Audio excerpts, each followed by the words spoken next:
sejam todos bem-vindos, muito obrigado pela presença. Hoje a gente tem umas novidades aí do Dr. Damasceno, sempre atualizações e novidades, vocês viram aí no convite. Espero que a gente possa aproveitar bastante aí das palavras, dos ensinamentos, e a gente possa debater um pouco os assuntos que são aí pertinentes aí ao nosso negócio. Então, o Dr. Damasceno está com a palavra, vamos lá. Muito obrigado, Sandoval. Boa tarde a todos. Vamos contar hoje também com a colaboração do Dr. Gustavo. Seja bem-vindo, doutor. E, aliás, o pessoal do Paraná sempre presente colaborando, desde o início, né, ponto certo, né? Aline, Belo, muito bem. Verdade. Então, nós vamos apresentar o nosso de hoje.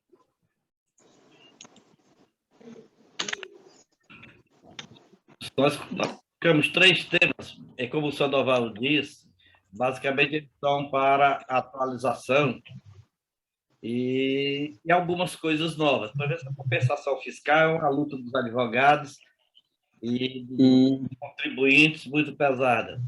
Essa aprovação do teletrabalho e do auxílio à alimentação, vale refeição, como queira, é só para que nós possamos fixar como é que ficou. E eu coloquei mais esse segundo item porque muita manchete dizendo que o empregado poderá receber em espécie. E para deixar bem claro as condições disso, é que nós colocamos esse tema para debatermos um pouquinho hoje. E, por último, nós colocamos o Código de Defesa do Contribuinte. O nome é muito mais adequado tecnicamente falando, mas o autor está querendo chamar de Código do Pagador de Imposto. E quando, na verdade, a gente não paga, o contribuinte não paga só imposto, paga com as contribuições também, as taxas e etc, etc. Então, o Código de Defesa do Contribuinte fica mais abrangente e mais adequado para a finalidade. Então, vamos avante tratar desses aí e mais algumas notícias que trouxemos para conversar hoje. Existe no estado de São Paulo uma vibração que atrai pessoas de todas as partes do Brasil e do planeta, que escolhem a região para viver, concretizar sonhos pessoais e profissionais. Foi assim no passado e é assim no presente e será assim no futuro. Mas o estado de São Paulo é, acima de tudo, o lugar dos negócios como poucos no mundo. Dona do maior parque industrial e do maior PIB entre todos os estados brasileiros. Nesse cenário, um dos setores que mais tem contribuído para a integralização do impressionante PIB paulista é, sem dúvida, o atacado distribuidor do estado. Responsável por quase a metade do faturamento do setor em todo o Brasil, principalmente na comercialização de itens de uso comum das famílias, os agentes do atacado e da distribuição do estado de São Paulo respondem por uma fatia substancial do faturamento do setor em nível Brasil. A DASP, parceiros e associados, juntos. Construindo sempre mais pelo desenvolvimento econômico e social do estado de São Paulo.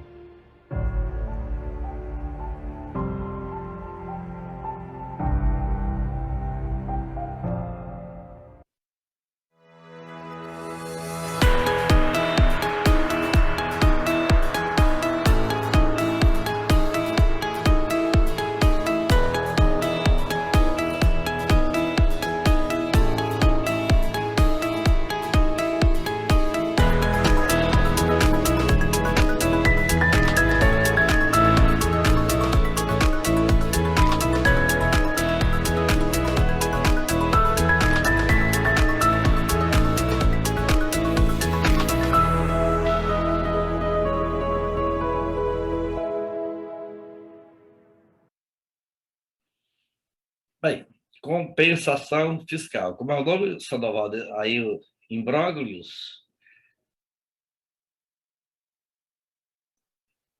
Imbróglio, eu fazia tempo que eu não via essa palavra, ou não ouvia essa palavra, nem via escrito essa palavra.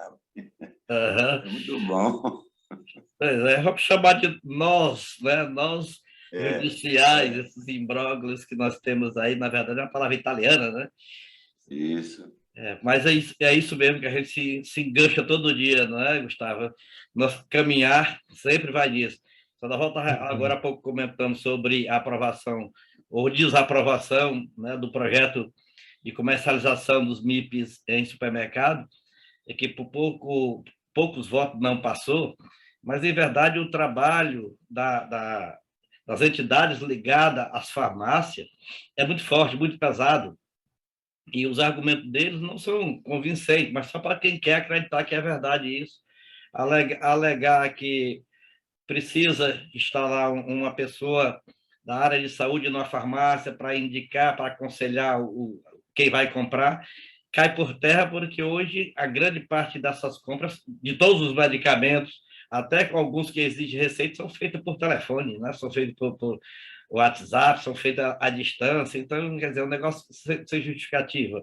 Essa concentração nas farmácias realmente é prejudicial ao setor varejo, ao consumidor e ao atacado, porque o atacado também teria a oportunidade de expandir seus negócios. Mas, mais uma vez, não passou, e é uma luta antiga, e vamos ver se a coisa para frente se resolve. Compensação fiscal, imbróglios judiciais. Bem, a questão é o seguinte, desde 1989, que o contribuinte brasileiro tem tido uma consciência cidadã bem mais forte. Primeiro, porque despertou a cidadania através do Código de Defesa do Consumidor. Foi a primeira lei que veio para fazer o despertar da consciência cidadã dos cidadãos brasileiros, não só contribuintes, de todos, das donas de casa, de todo mundo, no sentido de buscar a justiça para preservar os seus direitos.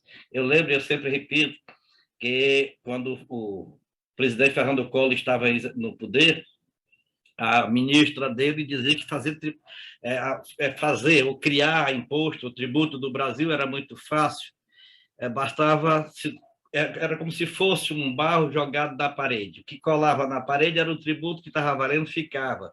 O que caía no chão era do contribuinte, só que o contribuinte não tinha coragem de se baixar para pegar, né? Isso era Zélia Cardoso de Mello que dizia isso. E era verdade mesmo, nós não tínhamos a consciência, eu não queria mexer. Ainda hoje nós advogados temos uma certa dificuldade de conscientizar alguns empresários em ir buscar o seu direito, porque tem medo de uma rebordosa, tem medo de uma fiscalização.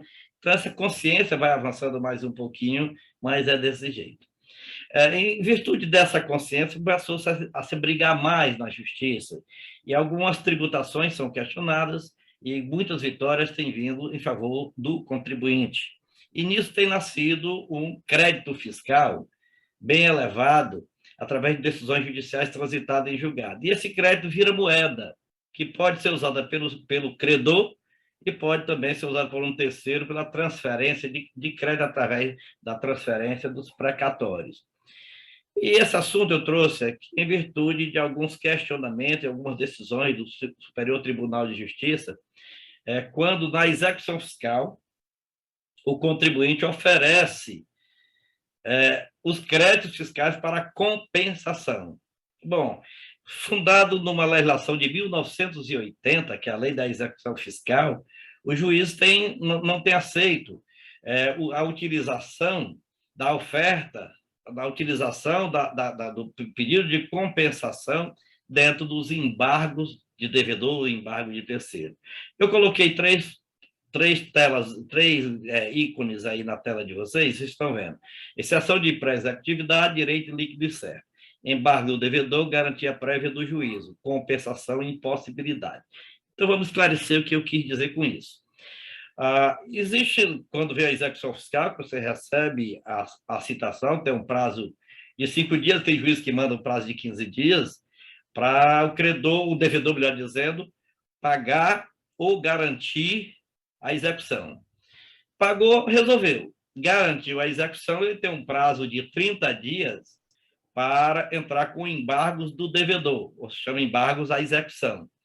Porém, se a execução está em cima de um valor que já foi pago, que não existe, e o contribuinte tem como provar isso, então ele tem um direito líquido e certo de contestar isso sem se obrigar à garantia do juízo, ele pode entrar com a exceção de pré-executividade. Só tem um problema, a exceção de pré-executividade praticamente não proporciona a oportunidade de prova. né, de ser provado. Então, o direito realmente tem que estar líquido e certo. Explicando, essa exceção de pré-executividade, ela existia em todo tipo de execução, seja execução fiscal ou a execução civil também. Só que hoje o Código de Processo Civil já incorporou essa exceção e você pode entrar com o embargo do devedor na execução que não é fiscal, sem a garantia do juízo, já se permite. Mas ainda na execução fiscal isso não é permitido. Então você tem que ir para o embargo do devedor. Para entrar com o embargo do devedor, o embargo à execução, você precisa fazer a garantia prévia. E tem na lei da execução fiscal uma escala de valores para que você possa garantir. Primeiro é o dinheiro e assim por diante, e vai avançando nesse sentido. O pedido de compensação, conforme decisão do Superior Tribunal de Justiça, é impossível, então, impossibilidade. Coube aos advogados buscar os caminhos alternativos para resolver essa pendenga, né, esse imbróglio. E nisso nós temos aqui duas decisões que já veio a favor do contribuinte. Primeiro, o juiz da 4ª Vara Federal de Execução Fiscal de Vitória do Espírito Santo, ele concedeu uma liminar, chama tutela de urgência. Por que de urgência? Está previsto no Código de Processo Civil quando a situação é muito, digamos, péssima para o devedor, ou para qualquer cidadão, mas no caso aqui é o devedor, e ele tem um crédito junto à Receita Federal, no caso concreto aí, não podia utilizar para pagamento porque já está com a execução fiscal, ele tinha entrado com embargo à execução, pedindo essa compensação, e foi negado pela inconveniência, a impossibilidade, a não previsão legal da compensação nos autos de uma execução fiscal. Então, foi entrado com a tutela de urgência em uma ação ordinária, normalmente uma ação declaratória ou uma ação anulatória de débito fiscal. E o juiz entendeu que cabia, sim, a concessão da liminar, que nós chamamos agora, tecnicamente, de tutela de urgência, e o bom é que suspendeu a execução até a apreciação do mérito da ação de oferta do valor a pagar. E, então, agora vai se analisar o mérito dessa questão para ver se extingue, finalmente, através de uma compensação por um meio indireto do débito. O juiz da 6ª Vara Federal das Execuções Fiscais, aliás, o nome é 6ª Vara de Execuções Fiscais Federal de São Paulo. Esse é o nome da vara, mas eu achei melhor botar na voz inversa para ficar mais compreensível. Tem a 6ª Vara Federal das Execuções Fiscais. Nesse caso, o contribuinte entrou com embargo à execução, oferecendo em pagamento os seus créditos fiscais. Como existe a decisão do STJ de que isso é impossível, ele, dentro de um princípio de diminuir as dificuldades do devedor, facilitar a vida do devedor, ele transformou a ação de embargo do devedor em ação anulatória de débito fiscal, e concedeu a liminar, suspendendo a execução até a apreciação do mérito da ação anulatória de débito fiscal. Mas como é que esse débito fiscal vai ser anulado? Normalmente se anula um débito fiscal pela sua não existência. Mas, no caso, ele vai anular o débito fiscal por um dispositivo previsto na própria lei de execução fiscal, que é o Instituto da Compensação. Então, ele vai trabalhar no mérito dessa anulatória para julgar inexistente mais o débito em virtude de um crédito. Há muito tempo nós temos uma lei, acho que é 8383, se não me falha a memória, que foi quem inventou primeiro a questão das compensações tributárias, com limitações. Pegando toda essa possibilidade, que aquele que deve ao credor, ou melhor dizendo, aquele que tem crédito junto ao credor, você pode compensar conforme o Código Civil. A lei de execução fiscal ainda não permite isso, porém, essas duas saídas são questões que nós podemos ter como um pano, como uma luz no fim do túnel para clarear essa situação que nós estamos vertente. Razão porque eu trouxe aqui para nós, que temos dois casos concretos que facilitam a possibilidade de compensação quando o devedor já está sendo acionado através da execução fiscal. Congresso aprova a regulamentação do teletrabalho e do auxílio alimentação. Nós já comentamos nesse fórum a medida provisória 1108, que trazia exatamente essa situação, regulamentando uma lacuna que ficou na legislação durante o problema da Covid, aquelas situações para garantia do emprego. E agora, essa medida provisória ela foi transformada, aliás, não foi, ela foi aprovada e está aguardando sanção presidencial. É o seguinte, ele define o teletrabalho, ou trabalho remoto, como a prestação de serviço fora da dependência da empresa, de maneira preponderante ou híbrida, que, por sua natureza, não pode ser caracterizada como trabalho externo. E também distingue do telemarketing, que o telemarketing normalmente se faz do estabelecimento do empregador. Então, essa definição é importante para mostrar que o teletrabalho ele é prestado preponderantemente ou da residência ou de outro local onde fica o trabalhador, sem necessariamente ser o estabelecimento do empregador. Isso pode ser, inclusive, feito de outro país. Facilita a contratação de mão de obra internacional para a prestação à distância. Então, veio para regulamentar isso aí. A prestação de serviço dessa modalidade deverá constar expressamente do contrato individual de trabalho. Então, as condições dessa contratação do teletrabalho, ou trabalho remoto, ele tem que estar estabelecido lá no contrato expresso, escrito, assinado pelo empregado e pelo empregador. É uma negociação que independe de negociação coletiva, ou de acordo coletivo, ou de convenção, entre as partes. Ele acrescentou, o texto acrescenta, melhor dizendo, que não está sancionado ainda, quando for sancionado, acrescenta algumas novas normas ou regras na CLT, e entre elas nós destacamos essas principais. Os empregadores são dispensados de controlar o número de horas trabalhadas por empregados contratados por produção ou tarefa. Era uma questão seguinte, se ele está no teletrabalho, trabalhando de casa, e cumpre jornada de trabalho, o empregador fica obrigado ainda a controlar a sua jornada. Mas se o contrato é por produção ou por tarefa específica, então o empregador fica dispensado do controle.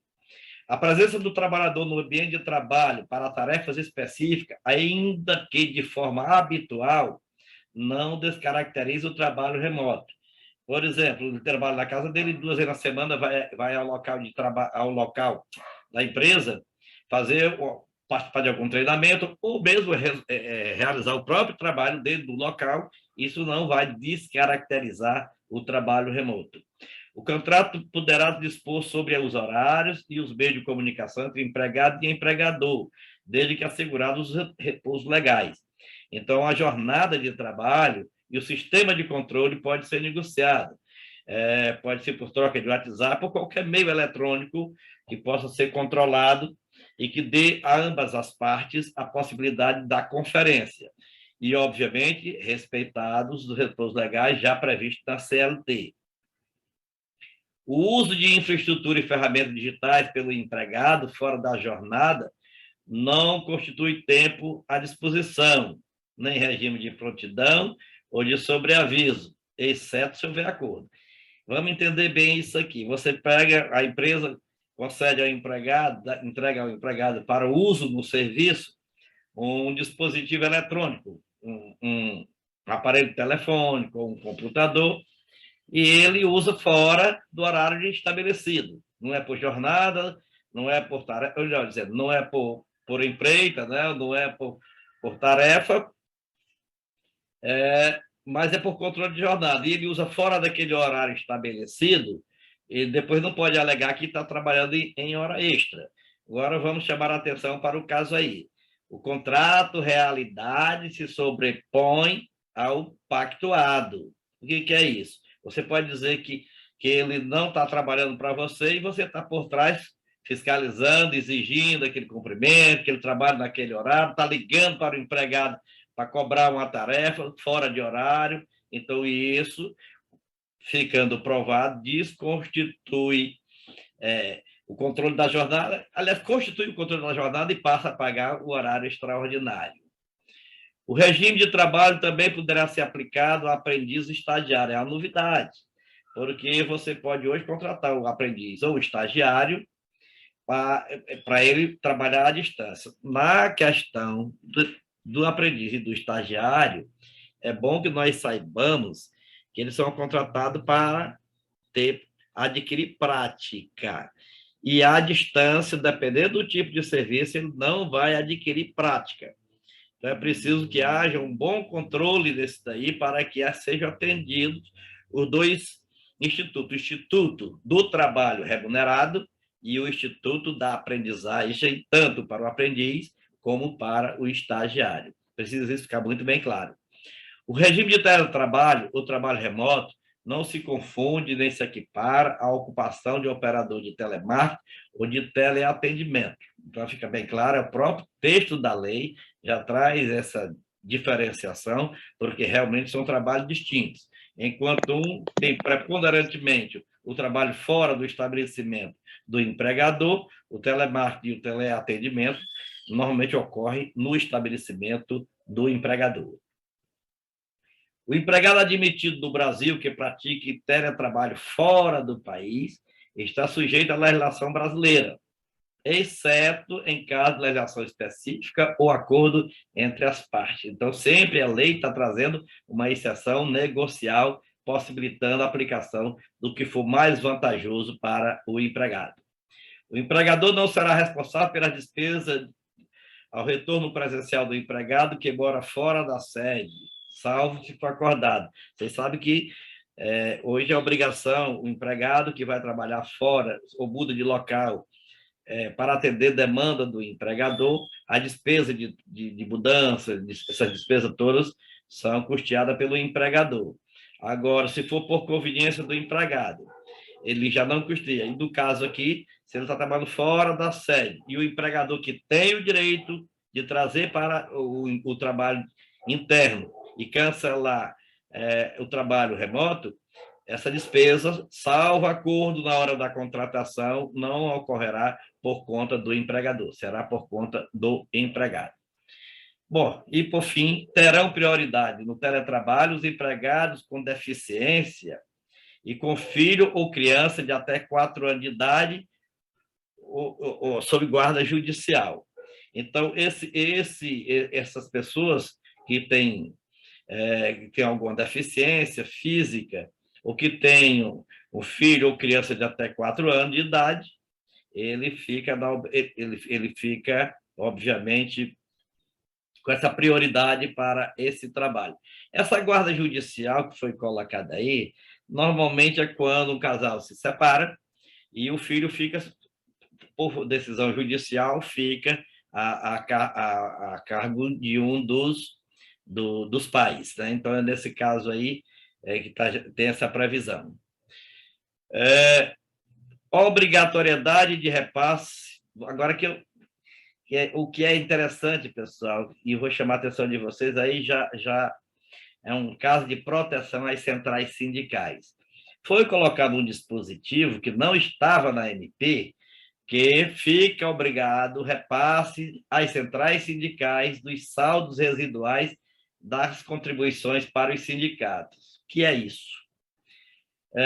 Quando o empregado ou empregador paga a contribuição sindical, o sistema da Caixa Econômica Federal já distribui esses valores. Então, um valor X vai para o sindicato de base, percentual normalmente é de 66,66%, outro percentual vai para a federação, outro percentual vai para o Ministério do Trabalho e outro percentual vai para as centrais sindicais. Isso foi feito o seguinte, essas centrais sindicais elas não são sindicais, ou não eram sindicais, porque o sistema sindical entende que tem que ter proximidade de atividade entre aqueles que vão ficar aglomerados. As centrais sindicais, elas aglomeravam gente de diversas atividades, né? Diversas atividades para fazer aqueles movimentos e tudo mais. Então, essas centrais sindicais elas não estavam no sistema sindical nacional. A Constituição foi mudada para ser inserida também como uma quarta figura, sindicato, federação, confederação e centrais sindicais. Com que finalidade? Com a finalidade de receber percentual das contribuições sindicais que eram compulsórias e agora deixaram de ser. Então, alguns sindicatos são tão desorganizados que o percentual do sindicato fica no limbo, fica na Caixa Econômica Federal, e o sindicato, por estar irregular, não recebe esse valor. E esse resíduo não é pequeno. Então, a proposta agora é que esses resíduos que seriam destinados ao sindicato que está irregular, ele vai ser repassado obrigatoriamente para as centrais sindicais. Essa é a modificação. O auxílio alimentação. Veja uma contradição que a lei, que o texto aprovado trouxe.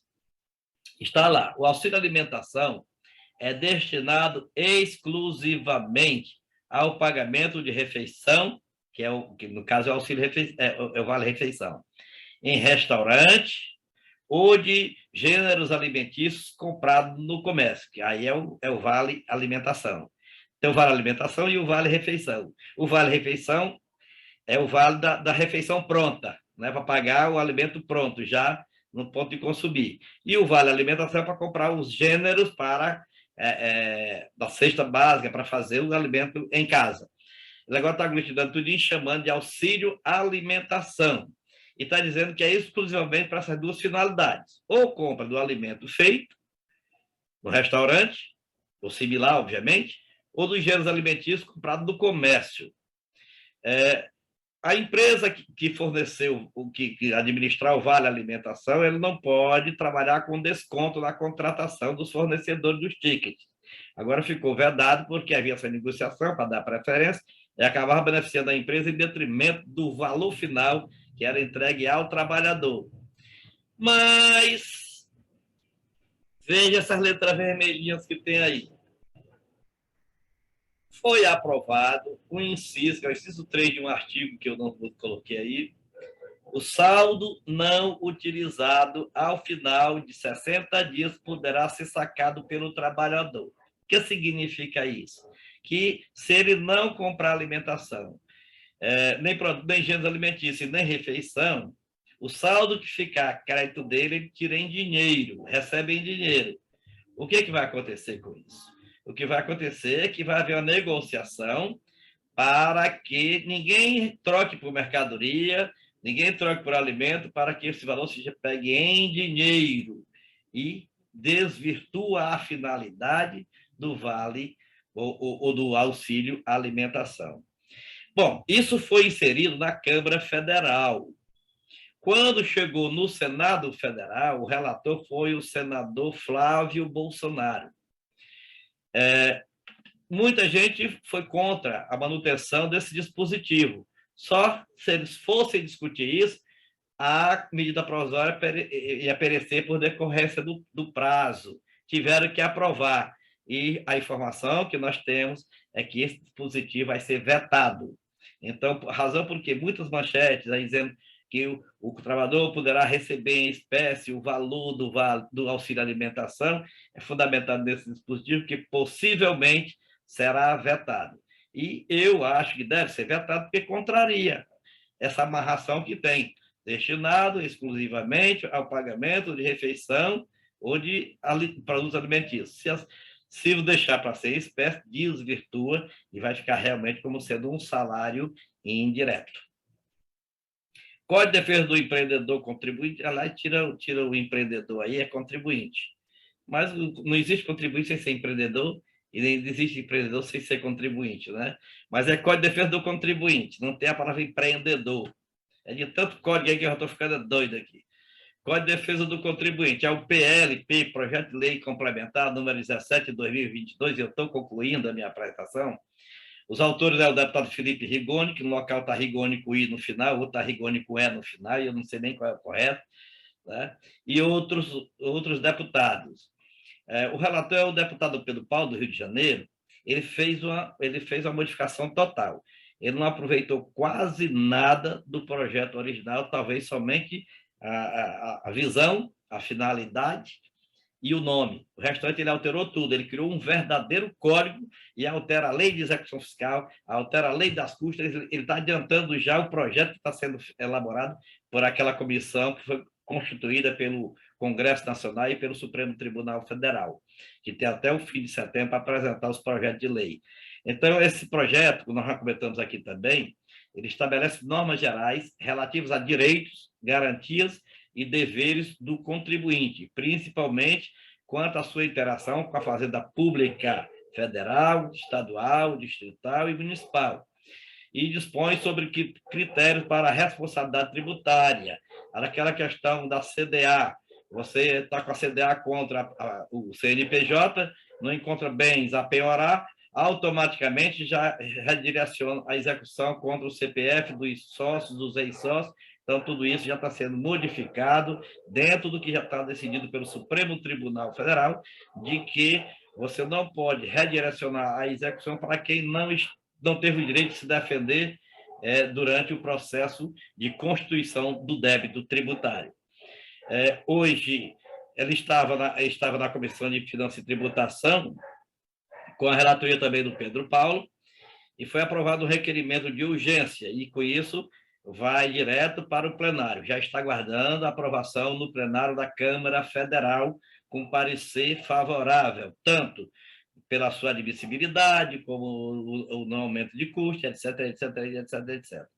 Eu, analisando, são 64 páginas o projeto, eu achei muito interessante, muito bom, e vem ao encontro de alguns que nós já temos em alguns estados, como o estado de São Paulo, o estado do Ceará, o estado do Mato Grosso. Eu acho que o estado do Paraná tem o seu código, já tem o seu código de defesa do contribuinte, né, Gustavo?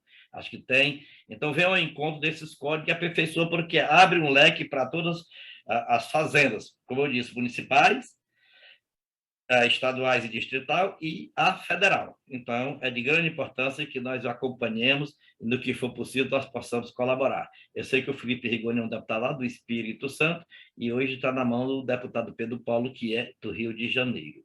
Eu acho que era isso que nós tínhamos por hoje e vamos abrir para os nossos debates. Presidente, a palavra é sua.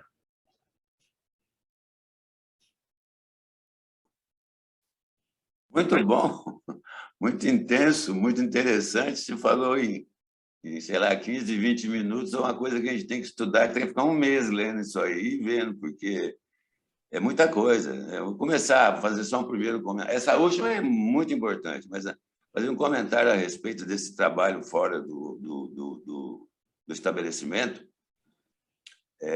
Está vindo em boa hora e atrasado, porque muitas empresas no mundo inteiro aproveitam o fuso horário da Índia e passam a contratar gente e empresas na Índia, enquanto você dorme aqui ou nos Estados Unidos, os indianos estão de dia lá trabalhando. Então, você dá uma tarefa, ou duas, ou N tarefas e tal, o pessoal trabalha de dia, no outro dia você acorda, aquilo está na tua máquina já. Quer dizer, então, nós não podíamos fazer isso no Brasil e nem empresas brasileiras podiam pedir, se socorrer desse benefício, né? Então, isso está vindo atrasado, mas vem em boa hora. Um primeiro comentário aí para deixar o pessoal agora aí se manifestar. Vamos ouvir o doutor Gustavo. Primeiramente, meus parabéns. Faço das palavras do nosso presidente as minhas, muito bem exposto. Parabéns, doutor, pela síntese. O senhor comentou do Código de Defesa do Contribuinte, a gente tem aqui no estado do Paraná, mas em termos de real eficácia, né, ou inovação para ajudar o contribuinte, é bem limitado. E linkando com o assunto que o doutor comentou da execução fiscal, como é difícil para as empresas, tanto da questão de que você ter um crédito contra a mesma pessoa jurídica que está exigindo e você não poder utilizá-lo para garantir uma execução e discutir, isso é uma coisa assim que, do ponto de vista de justiça, é inacreditável, né? A pessoa falar, assim, eu devo para você, mas não conta essa dívida, vamos discutir essa outra, você me paga e depois você vê como compensar essa. É descabido na atual circunstância a gente falar que não é aceito. Além do que, ainda a gente enfrenta muita dificuldade na execução fiscal, porque até mesmo quando se apresenta um seguro-garantia, não para pedir a suspensão da exigibilidade, né, todos os efeitos que se tem, mas para, às vezes, conseguir uma certidão negativa com efeito de positiva, e evitar a inscrição de nomes em cadastro inadimplente, às vezes a gente não consegue, porque tem decisão muito dissonante que aceita, outros não aceitam, então a gente realmente espera que a gente tenha aí um bom encaminhamento do Código de Defesa do Contribuinte, não para que se tenha privilégio, né, mas que pelo menos possa se equilibrar um pouquinho mais a balança em face dos contribuintes, porque hoje um contribuinte, do ponto de vista da Receita, é quase visto como, né, um marginal, alguém que só pretende sonegar e não se vislumbra todo o trabalho que se tem das empresas em tentar manter a entrega de todas as obrigações, o quanto se trabalha no Brasil para a administração fiscal é uma das maiores do mundo hoje, em pesquisa da OCDE, né? Se gasta muito dinheiro, você põe muita gente para ficar gerando obrigação, você entrega um SPED que daí tem informação de nota, daí FD contribuições, tem uma boa parte das mesmas informações, mas é outro arquivo que precisa entregar, DCTF, e assim é interminável a lista. Então, esperamos também que caminhe bem essa questão do Código de Defesa do Contribuinte para amenizar um pouquinho e tentar equilibrar um pouco mais essa balança.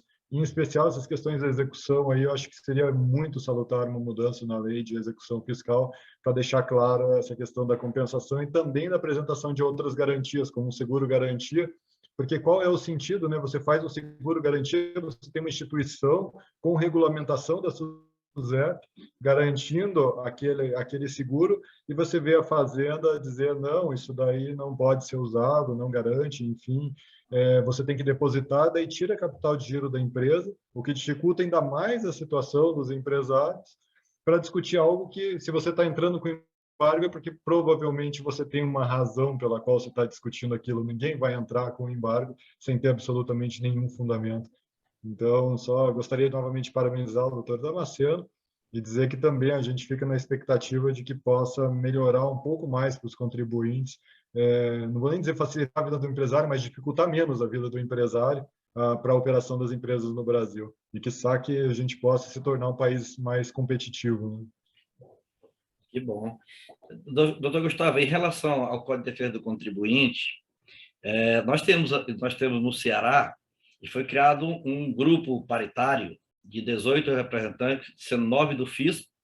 Aliás, são 8 do fisco e uma da Procuradoria do Estado, 9, representando o poder público, e 9 representando os contribuintes. São 6 entidades, 6 federações, que é a Federação do Comércio, Federação da Indústria, Federação da Agricultura, Federação dos Lojistas, Federação das Associações Não Sindicais, e a Federação dos Transportes, 6. E 3 conselhos, que é a OAB, Conselho Regional de Contabilidade e Conselho Regional de Economia.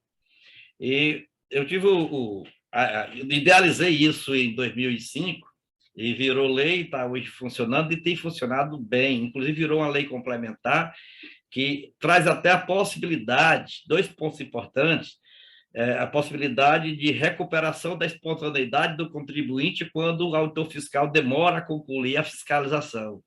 E mais ainda, você exigir do Estado o ressarcimento da despesa que teve para se defender de um auto que foi feito aleatoriamente. Então, importante, mais ainda, esse grupo de trabalho, ele tem uma presidência alternada, né? Então, 2 anos preside um representante do fisco, e 2 anos preside o representante do contribuinte. Hoje eu estou na presidência, termina no próximo ano, o segundo mandato, o primeiro mandato foi da secretária da Fazenda, o segundo mandato eu estou na presidência e a subsecretária da Fazenda é minha vice lá. E o canal funciona perfeitamente bem, nós temos atuado bem, encaminhando propostas de modificações de obrigações acessórias, de tributação, e recebido queixas dos contribuintes quando são perseguidos. Então, tem funcionado relativamente bem. Por isso que eu vejo com bons olhos esse Código Nacional, que, aliás, já houve um projeto há tempo que está adormecido, mas vem com essas modificações que foi feita pelo relator, eu vejo muito importante, mas ainda tem coisas a serem melhoradas, como a possibilidade da criação desse órgão paritário para o controle e fiscalização da aplicação da própria lei. Se não tiver um meio de fiscalizar a própria lei, por exemplo, São Paulo não funciona também. Por que não funciona? Embora seja muito mais bem estruturado. Porque desde que foi criado em 2004, o presidente é um auditor fiscal que já se aposentou do cargo. Então, não passa para ninguém, não renova, não inova, e fica aquela mesma coisa. Então, quando você abre a possibilidade de alternância na direção, na administração disso aí, nós fortalecemos e azeitamos o canal de comunicação entre o fisco e o contribuinte. Nós estamos falando de garantia de juízo. É uma frase, é um anterior. A questão é que o direito de escolher é do credor. Aí a lei, se não for precisa ser modificada. É preciso ser bem justificado para o juiz aceitar a substituição disso aqui no decorrer do processo. Mas, inicialmente, vão logo para o escalonamento que a própria lei trouxe em 1980. Primeiro dinheiro e assim vai, né? Então, tem aquela escala de preferência. E quando você oferece qualquer coisa que não seja o dinheiro, aí o credor tem que se manifestar. E, normalmente, eles não aceitam. Normalmente, eles não querem aceitar isso aí. Embora já tenha o Código Tributário Nacional já tenha sido modificado para inserir no rol das possibilidades de garantia a pólice de seguro, né? O seguro-garantia. Então, hoje já está lá. Então, se provar que não tem dinheiro, não tem bens imóveis, aí vai, né? Aí você pode ir para o seguro. Ou então, se esse dinheiro que você tem inviabiliza o negócio, aí vai uma questão de preservação da função social da empresa. Sim. Aí, a partir do princípio da função social da empresa, o juiz pode determinar. Aí é nesse estado. Não, a empresa, se por acaso isso não for aceito, vai quebrar, vai parar de funcionar. Aí, tendo em vista o princípio que está no Código Civil, de que a empresa tem, além de envolver as partes contratuais, tem a função social que vai além desse interesse interno, aí o juiz pode determinar. Mas, hoje, o estudo que está sendo feito pela comissão, que eu falei, e a proposta que está sendo feita através desse código, ele traz essa alteração e vai ficar a coisa mais segura para o contribuinte.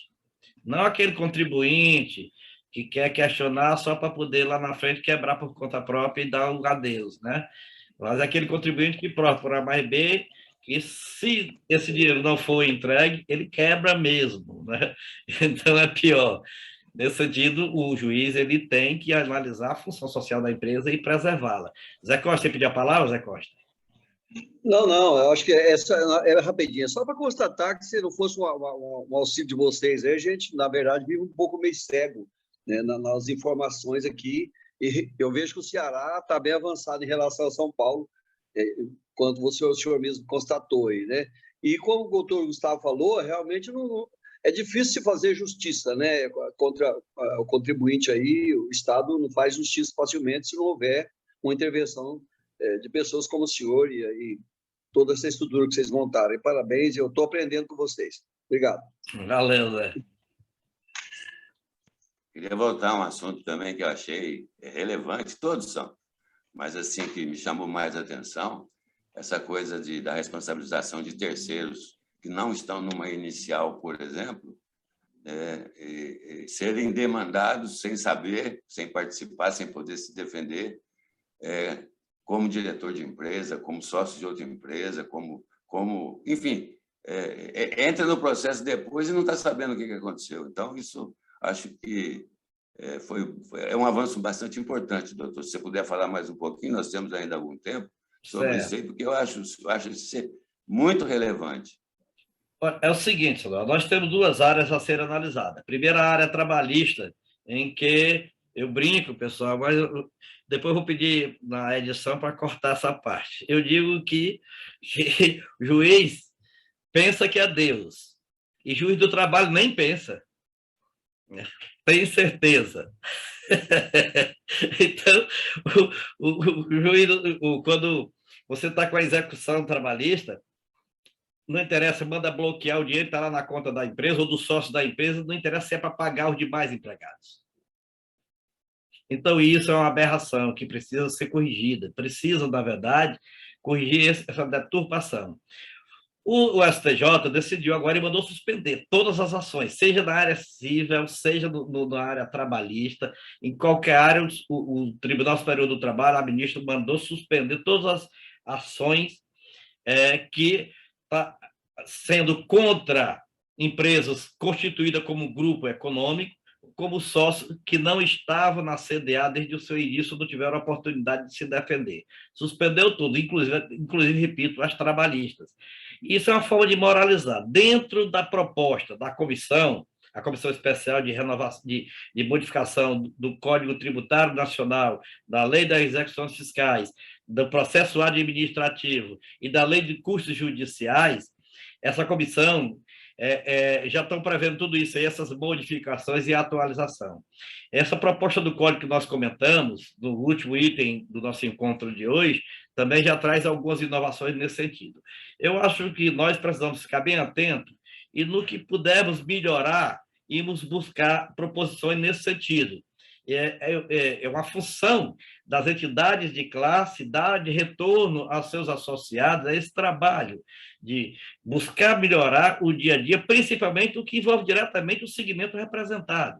Porque muitas vezes nós gastamos boas energias, gastamos força, gastamos argumentos com assuntos ligados a outros segmentos que já tem uma representação muito mais forte do que nós. Enquanto nós poderíamos nos concentrar na defesa dos interesses diretamente ligados aos segmentos representados por essas entidades. Então, digamos, um assunto desse que fala de contribuinte interessa a todos os segmentos econômicos do Brasil, aliás, a todos nós cidadãos, né? Então, eu acho que a bandeira tem que ser uma nesse sentido. Já que a reforma tributária necessária não sai, que saia em forma de emendas, né? Digamos, vamos diminuir os riscos, vamos diminuir a burocracia. Então, a questão de colocar uma execução contra aquele que não teve o direito de se defender, é preciso que haja um novo processo incidental. Então, um processo incidental que vá dar àquela pessoa, jurídica ou física, o direito de desconstituir a acusação antes da execução. Ele tem então, o direito de dizer que não participou, que atendeu à lei, etc. Apresentar sua ampla defesa. E hoje não. Hoje você já é inserido na fase de execução com seus bens bloqueados. Então, tem que voltar à fase de conhecimento, para dar direito à ampla defesa e ao contraditório tão bem previsto na nossa Constituição Federal. É nesse sentido que tem caminhado as propostas que estão andando aí.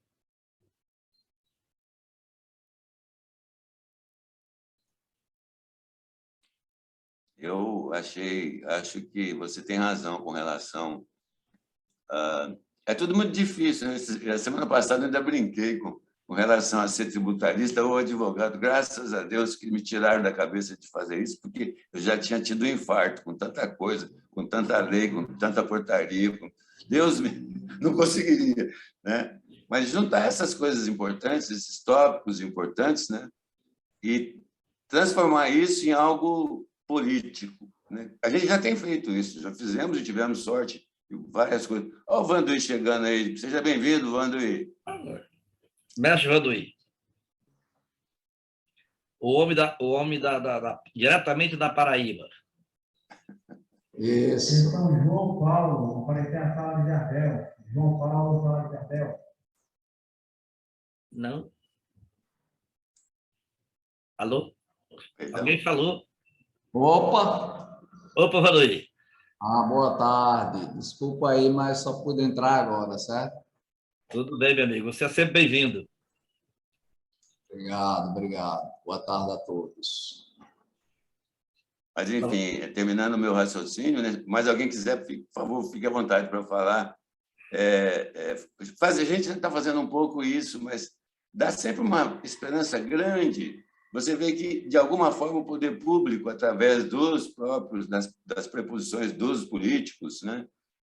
De alguma forma, enxergam esse tipo de coisa. Essa última, por exemplo, eu acho uma aberração mesmo, né?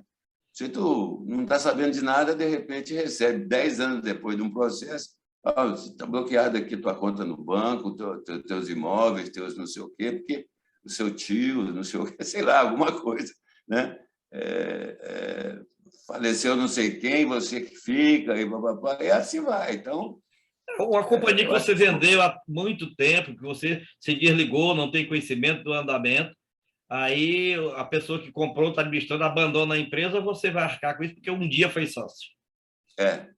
Exatamente. Então, quando a gente vê o poder público preocupado com isso e levando isso para se tornar portaria ou lei, seja o que for, mas que tenha valor, eu acho que é muito bom, porque isso faz parte dessa coisa da insegurança jurídica. E muita gente não investe no Brasil, muita gente desistiu do Brasil, principalmente essa parte trabalhista, né? Você vê que o Brasil hoje ele detém 90% das reclamações trabalhistas do mundo.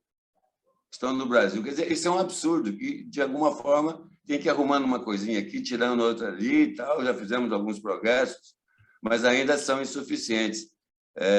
A gente tem que criar um ambiente de segurança razoavelmente, né, jurídica, principalmente na área trabalhista, para você convidar alguém para trabalhar no Brasil, para vir para o Brasil, para crescer e assim por diante. Mas, enfim, uma empresa média é difícil, ela tem medo. Você vê, o Citibank largou mão de Brasil, de varejista, tudo, porque falou, não, assim não dá, eu não vou ficar aqui com 94% das minhas ações. No mundo, com agências em 167 países, 90%, 94% das ações trabalhistas eram no Brasil.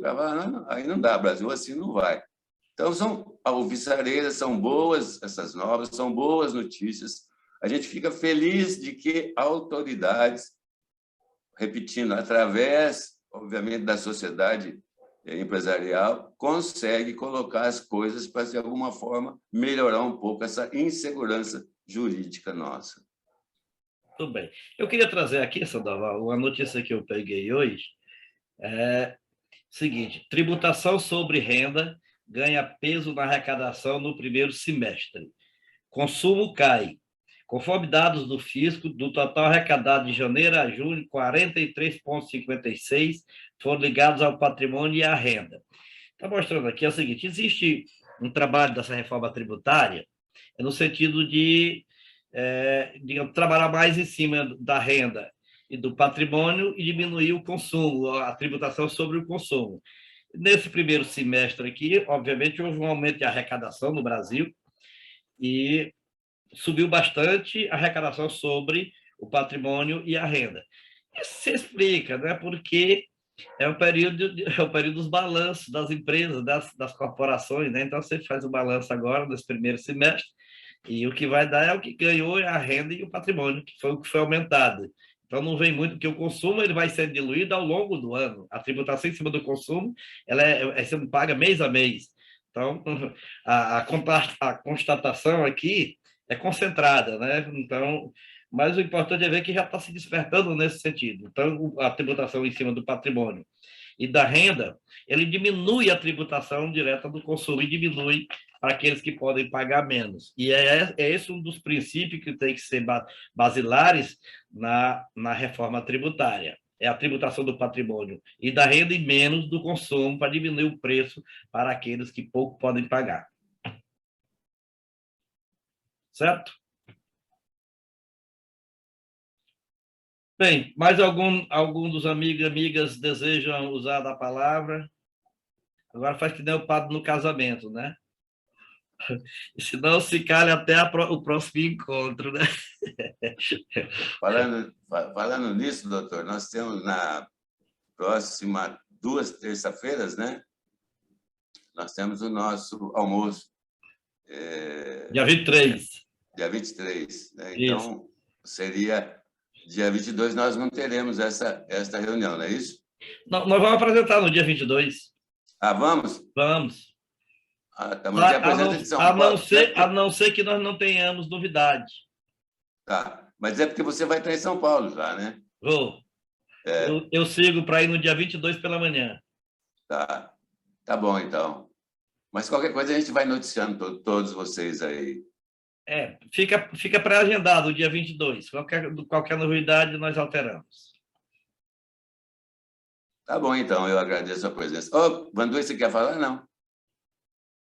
Então, eu agradeço a presença de vocês todos. Foi muito bom, muito produtivo, muito proveitoso tudo isso, né? E eu não consigo escrever, então eu falo assim, meu Deus, tem coisa aqui que eu não posso perder. Mas o Damasceno depois dá um jeito de me orientar, ele manda para os interessados, né, a cópia do evento, e a gente vê outra vez e aí consegue, com o tempo, separar as coisas. São todas importantes, mas as coisas que mais nos tocam, né? e que vale a pena ficar sabendo ter isso aí, como diz o outro, de cor, né?